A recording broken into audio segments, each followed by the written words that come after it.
Hey, this is Gary with Jolly Dolly, and I'm going to show you how to check and replace an on-off button on a Power Pro direct drive motorized dolly. First, let's go to the workbench so I can show you a little bit closer up how this switch goes together. And the switch is in two pieces, and this locking tab is what separates the two pieces. Notice that the word top here orients with that locking tab. I recommend you do this procedure with the dolly laying on its belly like this and with the fuse removed, because once you start taking the back of the switch apart, it's going to default to the on position, so the dolly could take off on you if the wheels are touching the ground and the battery's connected. The cover plate is held on by 1/4-inch hex screws. You can use a drill driver or impact like this, but I recommend you use a hand tool so you don't accidentally strip these out. Once you get this back cover removed, you can see the yellow locking tab right here. You want to check the switch and see if it's tight. What can happen if this tab gets pushed over some kind of way and this becomes loose, that can cause the switch not to work right there. If that's the case, all you have to do is press this tight up against the switch and flip that locking tab back into position and retest. That could be your problem right there. If that's not the problem, you're going to want to remove the switch back and either replace it or move the wires over to the unused switch block right here. So to remove it, you're going to flip the tab over and just kind of wiggle on this until you get it loose. If you have stuff in the way like this wire connector, you can pull some of this out the way or move it. As soon as you get this out, I want to make note of this. This red wire that's on the top of the switch, see how this fork terminal is bent over? That's to give it clearance so that it doesn't interfere with the throttle. This is very important. When you reinstall this switch, you want to make sure this fork terminal is bent out of the way, and you want to make sure that it's not going to interfere with any of the throttle mechanism, because if it does, it can actually result in a stuck throttle, which is no good.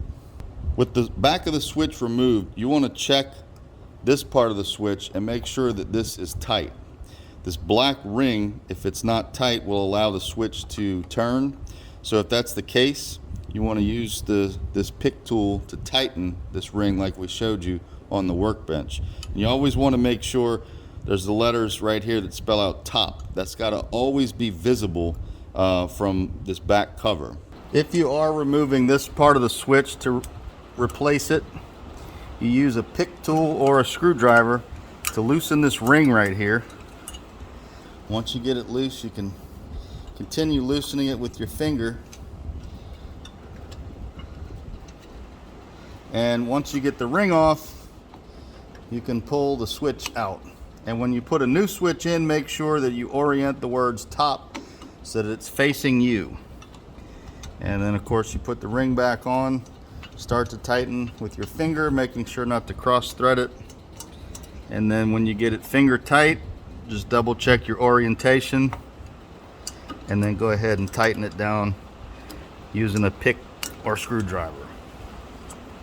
So if your locking tab was tight and that wasn't the problem, and you think you need a new switch, you can get away with, if it's a problem with this switch block, you can move these wires to this block. This one is unused and it does the same function as this. So you can simply move the red wire up here, the green and white wires up here, reinstall the switch, and that should get you back up and running. If you're replacing the switch with a new switch instead of swapping the wires, the procedure I'm about to show you for moving the wires over is the same. Just make sure to keep the orientation of the wires the same. You only use one of these two switch blocks, the other one remains unused. And the white and green wires have to be on the side with the locking tab, and the red wire has to be on the other side. There's screws in here. When you loosen this screw, I'll show you, pull these are called fork terminals, these red things. And you can see how they're placed in there, they're back to back. That's the only way they're gonna go in there. And if you look closely, you'll see these silver tabs that hold these down. When you're switching sides, you want to make sure this one is loosened all the way so that your fork terminals are going under this locking tab. Okay? So you insert them, making sure they're back to back, making sure they're both under that locking tab and pushed all the way in. Now we're going to tighten this screw nice and tight to get a good electrical connection, and we're going to make sure they're fully seated. And the same thing over here. We're going to loosen this screw. Notice how this fork terminal is bent. That's to get clearance on the throttle. We want to make sure it stays that way. If not, you can get interference with the throttle mechanism. So we're going to move this over here, again making sure that it's going under that locking tab, and then we're going to tighten back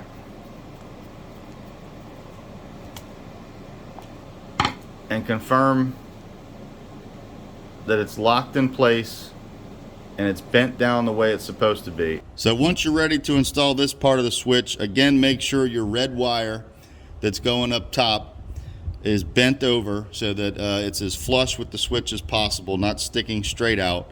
Check and make sure that your locking tab is open. If you can see these little spikes, the yellow ones, that's closed.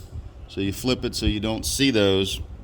All right, now we're going to lower this down in here. You do have to kind of move the wires and the wire connectors out of the way. Just be sure not to force them down into the throttle mechanism.